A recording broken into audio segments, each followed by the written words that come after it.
नंदापुर नामक एक गांव में गोपी नाम का एक लड़के घूमना फिरना और मस्ती करना बहुत पसंद था। वो हमेशा गांव के बच्चों के साथ फिरता रहता था।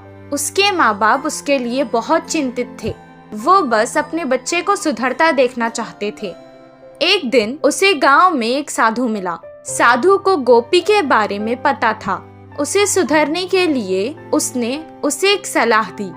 तुम बहुत अमीर हो जाओगे अगर तुमने मेरी ये बात मान ली तो। अपने गांव के बाईं तरफ एक आम का पेड़ है। उसके 10 कदम पर अगर तुम खोदना शुरू करोगे तो तुम्हें वहाँ सोने का खजाना मिलेगा। ये बात सुनकर पहले गोपी बहुत खुश हुआ, लेकिन मेहनत लगेगी सोचकर ये कहने लगा, आप इस खजाने के बारे में मुझे ही क्यों बता रहे हैं? आप खुद भी तो इसे लेकर अमीर हो सकते हैं। हम साधुओं को धन का लालच नहीं है, हम बस लोगों की मदद करते हैं। इतना कहकर वो वहाँ से चला गया।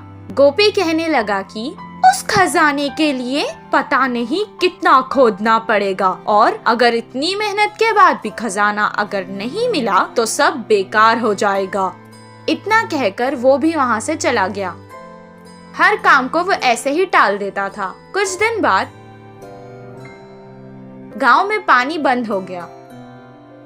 गांव वाले पानी की तलाश में हर कोशिश करने लगे। कितनी सारे कुएं खोदने के बाद भी उन्हें पानी नहीं मिला। उस समय गोपी को साधु की बात याद आ गई। मैं अगर इस बुरे समय में वो खजाना लेकर इस गांव से चला जाऊं तो आराम से रह सकता हूं, वो सोचने लगा और वहां से फावड़ा लेकर आम के पेड़ के पास खोदने चला गया। कितना खोदने पर भी उसे खजाना नहीं मिला, लेकिन गांव की ऐसी हालत देखकर उसने खोदना बंद नहीं किया। के बाद उसके पैरों के नीचे उसे पानी महसूस हुआ।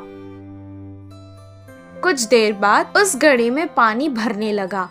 वो तुरंत उस घड़े से बाहर निकल गया। पानी कुएं की तरह उस घड़े में भर गया। इस बात का पता गांव में लगते ही सारे गांव वाले आकर उस कुएं को देखने लगे। गांव वालों की जान बचाने के लिए सबने उसे कुछ न कुछ उपहार भी दिया। मेहनत के बाद शाबाशी के साथ साथ उसे इनाम में मिला, जिससे वो बहुत खुश हुआ और इस दिन से वो मेहनत के काम करने लगा। गोपी के कुएं से उस गांव की परेशानी भी खत्म हो गई और सब खुशी खुशी रहने लगे।